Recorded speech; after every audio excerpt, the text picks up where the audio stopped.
Maxey from outside. Sixers lead, courtesy of Tyrese Maxey. Hit deep to left field. Going back is LoCastro. It is gone!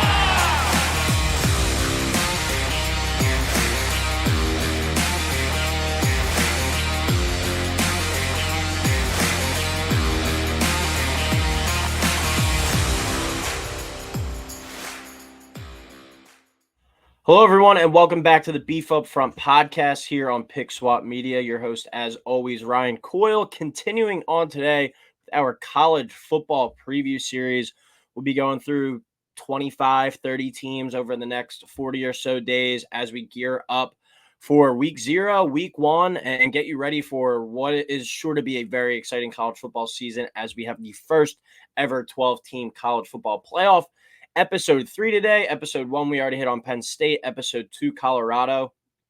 So you might be thinking, one of the big boys coming here with a Texas, with an Alabama, with a Georgia. No, we're going to go to a team that is looking to get back to big boy status, get back to glory and national title contention. Well, I don't think that they'll necessarily get there this year. I think this year is going to be a big stepping stone and a potential look at the future for what this team could be and get back to. And that's the Nebraska Cornhuskers, a team that I'm very high on heading into this season, a team that I definitely think has the potential to get back into that national title type of conversation with Matt Rhule and competing with Ohio State, Michigan for Big Ten titles going forward. I think that the firepower is there. The coach is there and in place, and quarterback freshman this year, Dylan Rhule, is going to be a big part of that going forward. So with the as always with the other 2 episodes, we'll get into everything. The head coach, go over the 2023 season for this club, the offense and the defense looking like this year, and then my schedule prediction, as well as a couple things on the betting market to look at for this team. So when you look at this Nebraska team, they're led by head coach Matt Rhule, 52-50 in his 8 years as a collegiate head coach. You might look at that and be like, oh, wow, that's not that good. Well, this man completely flipped Baylor, completely flipped Temple, and then he went off to a head coaching job in the NFL, and now has reverted back to Nebraska. But he took 2 programs in Baylor that was at the bottom after the Art Briles situation, and Temple, who is a historically bad program, and made them a legit threat in their conference. So this is one of the probably top 5 to top 10. I think if I had my pick of college football head coaches, Matt Rhule would definitely crack that top 10, maybe even the top 5. Very high on him. They went 5-7 in year 1 at Nebraska under him, and he's looking obviously to build off of that and to at least be a bowl eligible team this year. When you look at that 2023 season for Nebraska and Big Red, went 5-7, including losing their last 4 games of the year. So they ended on a bit of a downward spiral, but they only lost those games by an average of 4 points per game. This was a team that was in a lot of coin flip type of games last year, and some things go other ways. This is like a 6-6, 7-5 team probably who goes bowling instead of a team that's 5-7. But I do think that the potential jump is there to be a definite bowl team this year, and even a legit threat there in the Big Ten, maybe even flirt with a playoff spot. We'll get into the entire schedule and everything, but I think a lot of things are looking in the right direction for Nebraska. They just kind of got to get out of their own way. Even under Scott Frost, it was a lot of kind of their getting in their own way, losing 1-score games, turning the ball over in key situations, things like that, where they kind of just got to break the mold and what has become of Nebraska football and try to get back to what they once were. Their major issue in Nebraska last year was turning the ball over. They turned it over 31 times, which was the worst in the FBS last season. And they had a negative 17 turnover margin, which ranked 129th out of 133 college football teams at the FBS level. So you maybe cut those turnovers in half. Maybe, like I said earlier, you're a 7-5 team instead of a 5-7. Nebraska, this really surprised me, but Nebraska has not been to a bowl game since 2016. So that means they haven't even reached 6 wins since 2016. We're going into the 2024 season. So they don't accomplish that this year. That's 8 whole seasons without a bowl game. The last time Nebraska reached double-digit wins was 2012. So it's a team that has definitely seen better days, but I think we are kind of looking back into or we're looking ahead to the future, some more promising days, some more success and potential Big Ten titles coming back to this program as long as Matt Rhule stays there and continues to build what I think he is building back into now, especially with 12 teams in the playoff, a playoff caliber team each and every year going forward. They returned 16 total starters from last year, 7 on the offensive side, 7 on the defensive side, and then their kicker and punter. So a team that returns a lot, has a lot of good roster continuity from last year, and they do have some new life coming into this offense. When you look at the offense, that new life that is coming into this offense, all eyes will be over 5-star freshman quarterback Dylan Rhule. Rhule was the number 7 player in the 2024 class. He was an Ohio State commit originally, flipped his commitment to Georgia, was a Georgia commit pretty late into last season and into the recruiting season. And last second, he switches his commitment, flips it, and he goes to Nebraska, where he's probably going to be the day 1 starter. Was the second-ranked quarterback in his class according to 24/7 Sports, and the number 7 overall player in that class. Like I said, should be in line to start from them for day 1. If he doesn't, it's kind of just a stupid mistake there by the coaching staff, because you're just going to piss him off and maybe even lead him to transfer, where it seems like he might not be the most loyal kid, as he showed, already flipping his commitment from Ohio State to Georgia and now to Nebraska. You don't want to get under his kid. And if the talent's there, just let the kid go out there. He might struggle early on. He might have some battles with some turnovers, and that's definitely something that this team has to clean up going forward. But the talent's there, and anytime you hear the name Patrick Mahomes associated with a quarterback, just give the kid the keys to the car and let him run with it, because that's the name that has been floated around. He's not an overwhelmingly athletic quarterback, like a runner. He's more of just a pure quarterback, a passer, but he also is able to do plays off script, ad lib, and is really creative in terms of creating offense, just like Patrick Mahomes. So obviously not comparing him to Mahomes, who looks like he's on trajectory to be the greatest quarterback of all time, but a play style like that, a talent like that, you give that kid the keys to the car and let him run with it from day 1. But Rhule can't be any worse than they were at quarterback last year, especially with Jeff Sims. It seemed like they had so many timely turnovers that led to them losing games. In the spring game, Dylan Rhule was 16 for 22 for 239 yards and 2 touchdowns, as well as an interception. The interception is obviously a big thing. As we talked about, they were dead last in the country last year, tied with Georgia Southern, with 31 turnovers on the season. That's something that they're going to have to clean up, but we'll talk about it in a little bit as well. That defense and the coaching staff is so good. If you can just cut your turnovers in half, you're going to be, at worst, a bowl team. But another fact with Rhule is his uncle is the offensive line coach, and his father is a former legendary offensive lineman. So Nebraska kind of runs through his blood. All eyes are going to be on him from day 1, and he's going to have a lot of pressure, but he has the talent to succeed. And I think the coaching staff there, led by Matt Rhule, to put him in a good position from day 1. The offensive line in front of Rhule is a very experienced group, should be one of the best groups in the Big Ten, as they return 4 starters who have a lot of experience. The weapons on this offense aren't overwhelmingly exciting, but they weren't last year either. And as we've touched on a few times, they went 5-7, and if they didn't turn it over so much, they would have probably at least been 6-6 or 7-5. You're adding in a much better quarterback, players with more experience, an offensive line with more experience. They should be marginally better on the offensive side of the ball. And to go with the defense that we'll talk about in a little bit, that sets them up as at least a 6-win team, probably 7 at the minimum, I would say, with this squad. Wide receiver Alex Bullock and running back Emmett Johnson and tight end Thomas Fidone II are all returners as well at the skill positions. And then a few new names to watch that are going to be new to the Huskers this year.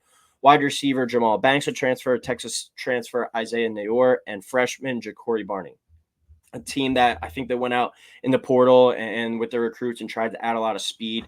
So look for this team to kind of be a creative offense this year, get the ball into these playmakers' hands and let them go to work. Now we flip to the defense, which was a really strong unit last year, and they look to build off it this year. The defense is where I think you really should be excited about Rhule and what he can do in the future, but he might not necessarily light the world on fire this year. But as long as he's adequate enough and doesn't turn the football over, this defense is going to be good enough to carry this team in a lot of games. They returned 7 starters from last year, this Nebraska defense, from a group that caused 14 turnovers, and they really kept that terrible offense last year in many games. Over the final 4 games last year, this Nebraska defense only allowed 17.5 points per game, and they held their opponents to 14 points or less in 8 of their 12 games. This was a really strong unit last year.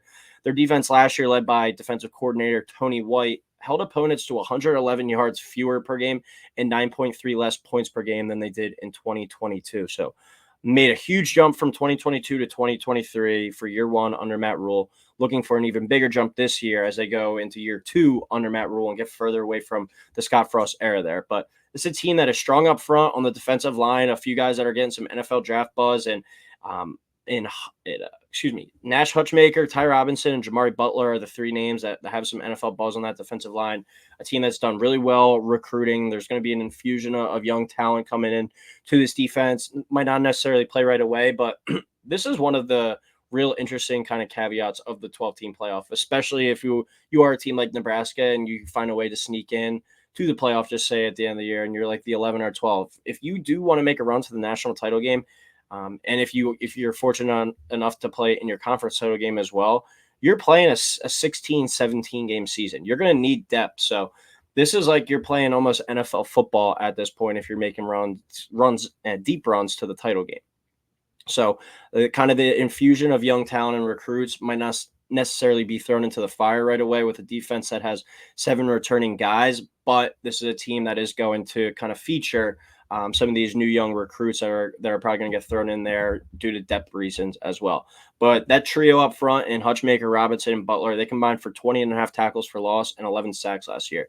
But the thing with Nebraska's defense from last season, a team that blitzed a lot, and they really had to get creative at times where they didn't really have as much talent. And Rhule and his staff, I think, are going to try and blitz a little less this year because in some games against, the better teams like in Michigan, who really took care of them last year, when they blitzed, they were able to kind of beat them long and expose that. Against more inferior opponents, inferior offenses, sure, you might still be able to bring the blitz a little bit more and mess with them. But against these upper echelon teams, like when they play in Ohio State, you're going to want to blitz less, obviously, and kind of just bank on your defense playing strong. So look for this Nebraska defense to play more of a standard kind of reduced blitzing defense this year, but still expect them to bring pressure at times.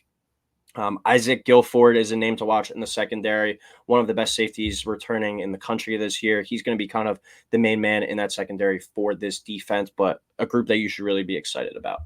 But now we'll get into the schedule prediction. Going to share my screen. Going to bring up the Cornhuskers schedule this year. All right, so this is a team that coming into the season, their over-under is 7.5 on the betting market for wins, -120 if you want to take the over there. This is a team that I think has a great opportunity to start out 7-0. So after that, they might only need one game to cash that total, but I have them beating UTEP, Colorado. That's going to be a fun one. That's the Saturday night game on NBC. That's going to be fun. But take care of UTEP, beat Colorado, take care of Northern Iowa. Then you get into Big Ten play. Illinois, I have them winning. Purdue, I have them winning on the road. Rutgers, I think that's going to be a good one. I think that's going to be a smash mouth game. But I will have Nebraska winning there. I have them going to Indiana, who's in a rebuild as well. Don't sleep on Indiana in these next few years. I think not taking this jump that I think Nebraska is going to, but I think that they could be a pretty good squad in a few years with that new coach from James Madison. But I have them Nebraska winning that game, and then they go to Columbus with a 7-0 record. That'll be an awesome matchup. Definitely top 10, maybe even top 5, depending on where the season is by then. But I think that would be a top 10 matchup. I do have Ohio State winning that game, but then I have Nebraska coming back, beating UCLA, going out to USC, losing that game, beating Wisconsin at home, and then traveling to Iowa for the last game of the season to lose that game. But I have this Nebraska team going 9-3. So a 9-3 year, I think they're definitely taking that.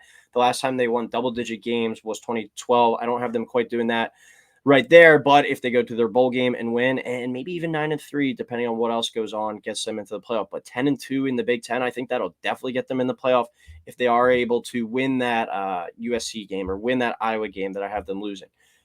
At Ohio State, that's going to be a tall task. That would be a pretty shocking result around the country if that did happen, even if it's a top 5, top 10 matchup at that point. But I still think this is a team that has a little bit more room to grow, especially on the offensive side, and throwing a freshman into the fire here at quarterback. We'll see how good he is off the bat, but does he have the ability to kind of make up for some of the deficiencies on that offense remains to be seen. But I have this team winning nine games, going 9-3. So I like that over 7.5 wins at -120. It's going to be a bet I definitely place for the season. And they're plus 950 to make the playoffs. So if you're buying what I'm selling and think, this is a team that could make some noise, could surprise people, plus 950 with a 7-0 start, I think coming up, that's definitely good value to get them now because they'll have a lot of confidence. They'll be riding high into some of these more so coin flip games.